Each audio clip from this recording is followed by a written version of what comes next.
Hey, it's Kate from Pre-Nursing Smarter. I hope you're having an awesome day. Let's do some TEAS reading practice questions. I'm in my Pre-Nursing Smarter T7 question bank. For these practice questions, we're going to be doing 10 random TEAS reading questions. I'll have timestamps in the description box. Be sure to check out my study guide video where I show you the best way to study for TEAS reading. All right, let's do question number 1. Consider the passage below to answer the following question. I'm going to read the question first. Which of the following contains an opinion by the author? Here's a long passage. If we read it, it might take some time. I'm going to show you a TEAS strategy here for questions about an author's opinion. I'm going to jump straight to the answer options, and I'm going to look for opinion keywords. Here we go. A. Amazon lilies surround the Titan arum, one of the world's tallest and most pungent plants. Option B. At one greenhouse, more than 30,000 people visited the plant in 1 year, despite the fact that the plant is also known as the corpse flower because of its smell. C. One of these plants is located in a Wisconsin greenhouse, and visiting it is the best way to avoid the region's freezing temperatures.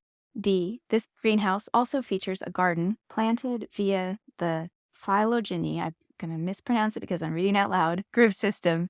These plants are grouped by their genetic relatives. Do you know the answer without even reading the passage? Answer is C. Let's talk about this. You don't need to read the passage to answer this question. Instead, you're going to look for keywords that indicate an opinion in the answer options first. One of the things I teach in my full TEAS prep program is that for certain TEAS reading questions, you can employ strategy, like reading the question first, and then knowing specific types of questions where you might be able to use the answer options to your benefit. I have a whole keyword list and lesson on opinion keywords. Option C is correct because it is an opinion of the author that visiting the greenhouse is the best, that is your clue, way to avoid the cold. There's no wiggle room or room for uncertainty. We might say that, I don't want to leave the house if it's cold. The best way to avoid Wisconsin cold is staying at home by a fire under blankets. So that being the best way has the most opinion. Option A is incorrect because it's not necessarily an opinion and it could be supported by facts. It also has a little bit of nuance or wiggle room or doesn't make a full blanket statement. It says that the Titan arum is one of the world's tallest and most pungent plants. It doesn't say it is the absolute tallest plant and it is the most pungent plant in the world. It's saying it's one of, so it's leaving some nuance, and that makes it not the strongest opinion. Option B is incorrect because it has facts and numbers. It's supported by data and doesn't have opinion keywords. You can check, did more than 30,000 people visit? That's verifiable. Do people call this the corpse flower? That's also verifiable. Option D is incorrect because it's a simple statement that can be supported by looking at the garden and it doesn't have any keywords. It has a garden that's grouped by genetic relatives. It doesn't say this is the best garden ever. This is the most logical way to make a garden. It's just simply stating the garden's like this. I hope this helped you. You saved a bunch of time by not reading this passage. And if you learn anything, learn that you need to know those opinion keywords because they can help you save a lot of time on the TEAS reading section. Question 2. Which of the following is an accurate statement about selecting sources? Choose only one best answer. A. Primary sources are the preferred source as they should be consulted first. B. Multiple credible sources strengthen an argument. C. A strong argument has many sources, so it's best to cite as many sources as possible. D. The more recent a source is, the more credible it is. Answer is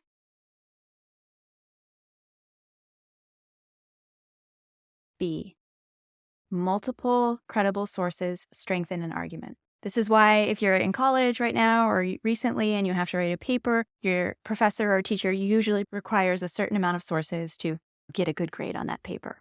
Primary sources are closest to the original source. You can consult them first. They can be consulted at any time. So option A isn't the best answer. Option C is incorrect because quality over quantity.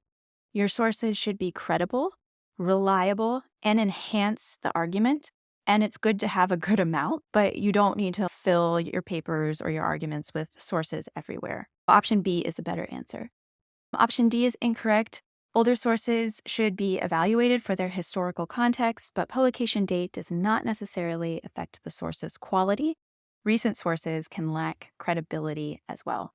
On the TEAS reading section, you'll have very likely several questions about sources. They can vary in difficulty to basically working with what's a source, primary, secondary, tertiary, selecting a source, talking about finding reliable and credible sources. The more difficult types of TEAS reading questions on sources will be comparing and contrasting different sources, trying to find historical context or logical conclusions, and also ways to strengthen an argument using sources. This would be one of the easier TEAS questions on sources.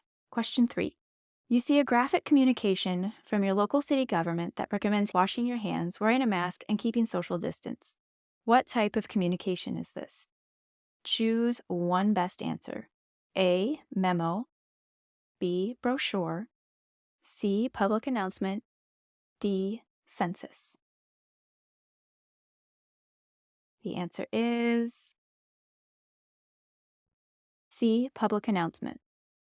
On the TEAS, you might be asked directly to identify a source type.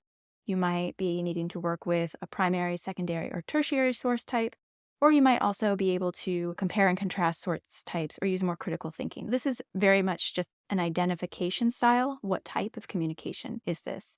Option A is incorrect because a memo is a type of business communication.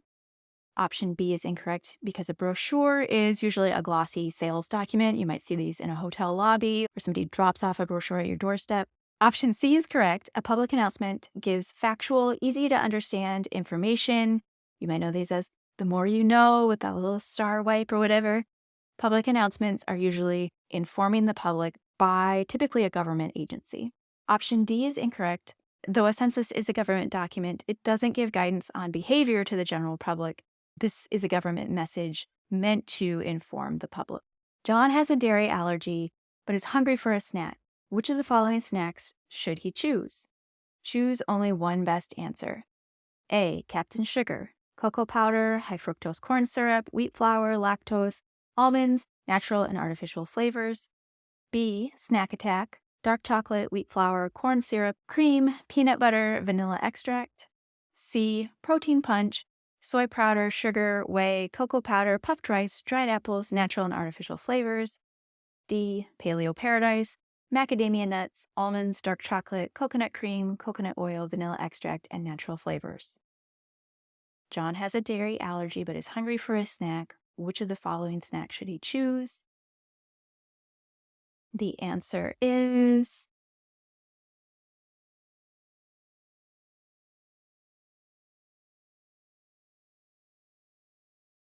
D, Paleo Paradise.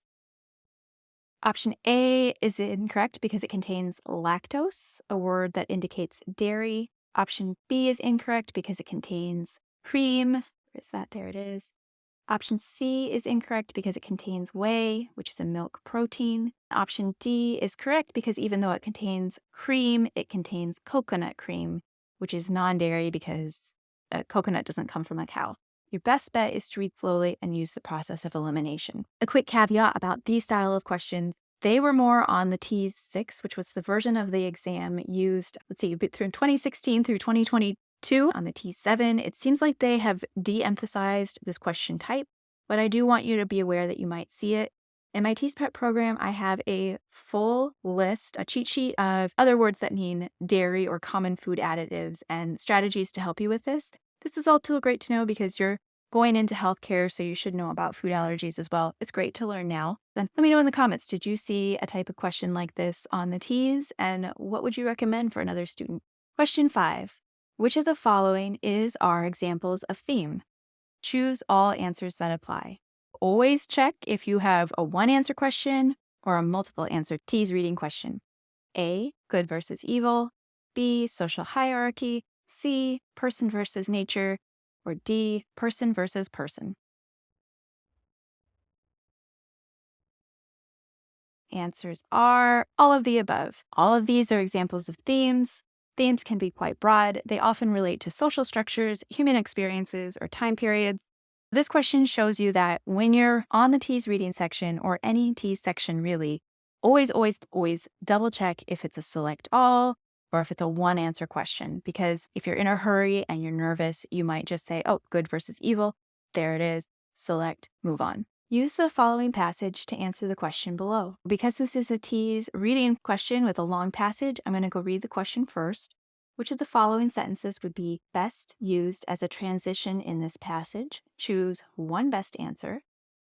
Okay, so I see a long passage. I'm going to go scan the answer options. A, the large intestine finishes absorbing water that the small intestine did not absorb.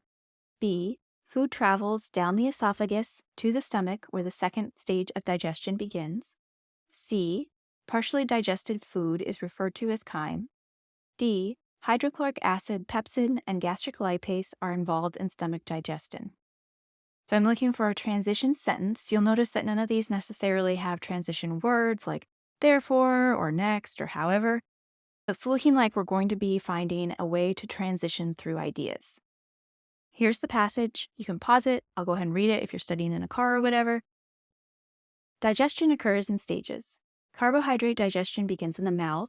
First, mechanical chewing breaks down carbohydrates into smaller pieces, and salivary amylase digests these pieces enzymatically. Fat is hydrolyzed in the mouth, meaning it begins to mix with water, but is not digested yet. The stomach is the site of protein digestion. Acid and enzymes break up proteins into smaller pieces. Gastric lipase in the stomach continues to hydrolyze fat. Third, fat is digested in the small intestine, which is also the primary site of absorption for all nutrients. This passage is essentially describing how digestion occurs in stages. Which of the following sentences would best be used as a transition in this passage?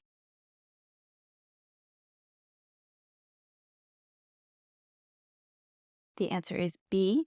Food travels down the esophagus to the stomach, where the second stage of digestion begins. Option B is correct because it shows how food moves from one step to another. We start in the mouth, then the stomach.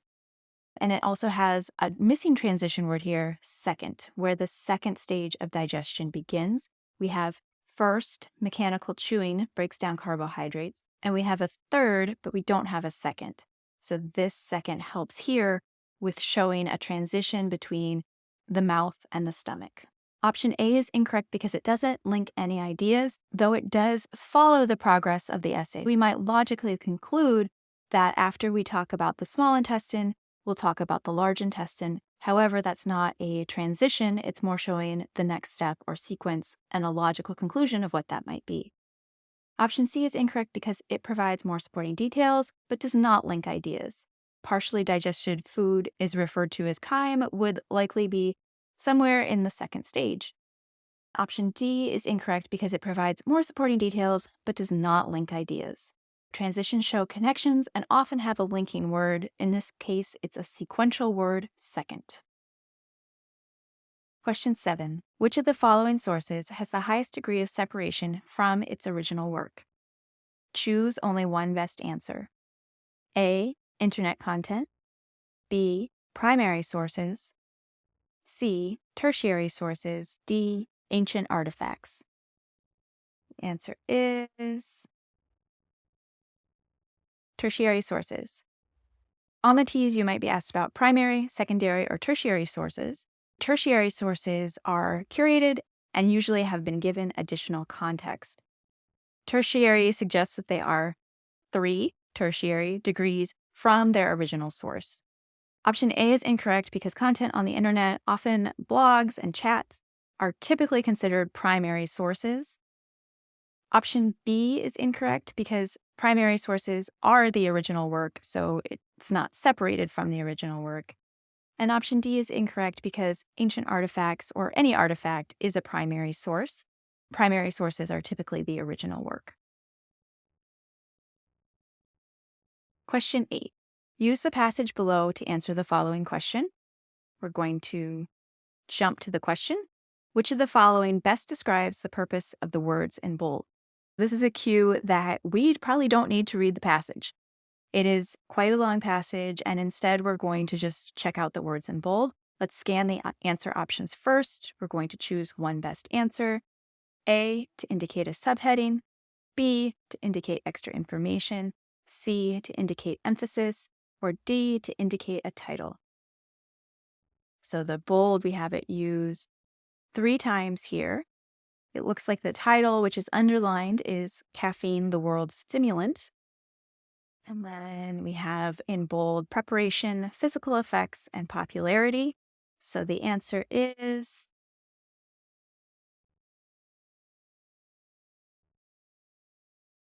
A, to indicate a subheading.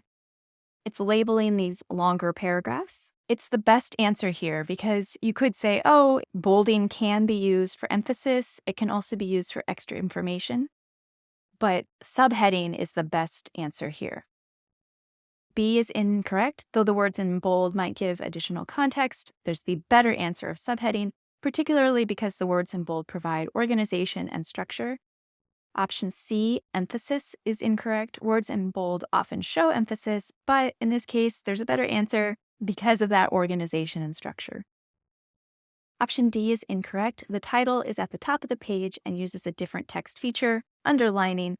This passage has a title or a heading at the top of the page, underlined, and then subheadings in bold. When it comes for the TEAS reading section, always read the question first and find out, hey, do I need to read this full question or can I go scan a particular area? That's going to help you save time. Question 9. What is the main idea of this passage? Choose only one best answer. For main idea passages, you will very likely need to read the passage and put a little thought into the reading. These are trickier questions, and that's okay. We'll talk about some strategies. Let's scan the answer options here. A, the Olympic Peninsula is a region in Washington state. B, families should travel and make memories. C, the Olympic Peninsula is a great vacation spot for families.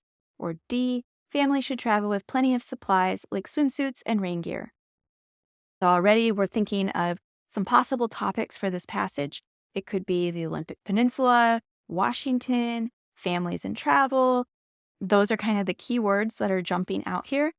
The main idea of a passage usually should include the topic, what the passage is about, which is usually a word or two, and the most important point about it, which is a sentence about the topic. That's kind of the simple, quick and dirty way of topic and main idea. By reading these answer options first, we're thinking maybe it's about the Olympic Peninsula, maybe it's about travel, maybe it's about families. Let's now read the passage. You can pause here and read it, and I'll read it aloud for everybody who's not looking at a screen. Planning a vacation with a young family and want memories for a lifetime? Many parents might seem overwhelmed by the mere thought of leaving the house, but a family trip to the Olympic Peninsula will be sure to meet any family's expectations. Located a short drive from the Seattle-Tacoma Airport, this section of Washington state is full of rivers, mountains, and rainforests, all right next to the Pacific Ocean. To see all the Olympic Peninsula, you must first hit the road as soon as you can. A beautiful scenic drive will take you through mountains and past alpine lakes. Shops, cafes, and tourist spots are never more than a few miles apart. Camping sites are plentiful, but cabins, hotels, and even resorts are all options, depending on your comfort needs. It's a great way for a young family to spend the summer, especially because the climate is so mild. Still, due to climate variations local to the region, it's important to pack several items: hiking shoes and sandals, swimsuit and a fleece jacket, sunblock and rain protection, umbrella, jacket, or poncho. Just make sure to research appropriately for the specific locations you'll visit. Some areas are likely too wild for small children, and some beaches can be dangerous with rip tides and strong currents. The Peninsula Association of America has a list of wonderful activities and accommodations listed by age appropriateness, so be sure to consult them for fabulous recommendations before you set out. What is the main idea of this passage? A, the Olympic Peninsula is a region in Washington state. B, families should travel and make memories. C, the Olympic Peninsula is a great vacation spot for families. D, families should travel with plenty of supplies like swimsuits and rain gear. Answer is C. The Olympic Peninsula is a great vacation spot for families. The main idea must include the topic, the Olympic Peninsula, and the most important thing about it, Olympic Peninsula is great for families. So this answer has both. Option A talks about the Olympic Peninsula, but it doesn't go into families at all. B talks about families, but not specific to the region of the Olympic Peninsula. And D also doesn't mention the Olympic Peninsula, and it's more of a general supporting detail. This passage talks a lot about the Olympic Peninsula. You can see that word repeated a lot, so that's a clue to the topic. And then what are they talking about it? planning a family vacation. They're giving supporting details like you might have camping needs, you might need to bring things for young families, and that some of the beaches might be dangerous for kids. It's tying in this idea of the Olympic Peninsula and family. Once again, scanning the answer options, if it helps you, can help you get ideas about what the topic and main idea might be before you read the passage. Some students might not like that. They might just want to dive in and read, and they don't want the answer options to kind of give them fake ideas. When you're doing practice questions, as you prepare to take the TEAS, figure out the system that works for you, maybe experiment, practice finding the main idea. It really is a foundational skill that you'll need to know for the TEAS reading section. Question 10. Which of the following pairs of guide words would appear at the top of a dictionary page that contains the word detonate? Choose only one best answer. A, deluge and denotation. B, denotation and determine. C, determine and detour. Or D, detour and desecrate. The answer is C, determine and detour. For this, it's a strategy, and you might just try checking the first word of each answer option and using the process of elimination. These are time-wasting TEAS questions. Let me know in the comments. Did you see this type of question? Did you feel like it wasted your time? I don't know for sure how many you'll see of these on the TEAS 7, but it's good to be prepared, and I have a whole practice lesson on this in my TEAS prep course to help you manage this and save time. So here, D-E-T, D-E-L, and D-E-N, that's too early because we have D-E-T. The T is coming later in the alphabet than the N and the L. D-E-N and D-E-T, that sounds like it might be, but the E and the O, this shows that determine the page is ending too quickly because we need D-E-T-O. So we have determine, we know that one's now close, and we see the O, and then we see a U and an N. So the N comes before U in the alphabet, so it would be on this page. And then detour, that's coming too late. I hope this helped you prepare. Check out my website. I have tons of TEAS practice questions. I have free ones in my free preview and on my website, and the full TEAS prep program to help you study smarter and score higher. Let me know what you want to see next so that I can help you prepare for the TEAS. Keep up the great work, and I'll catch up with you soon. Take care.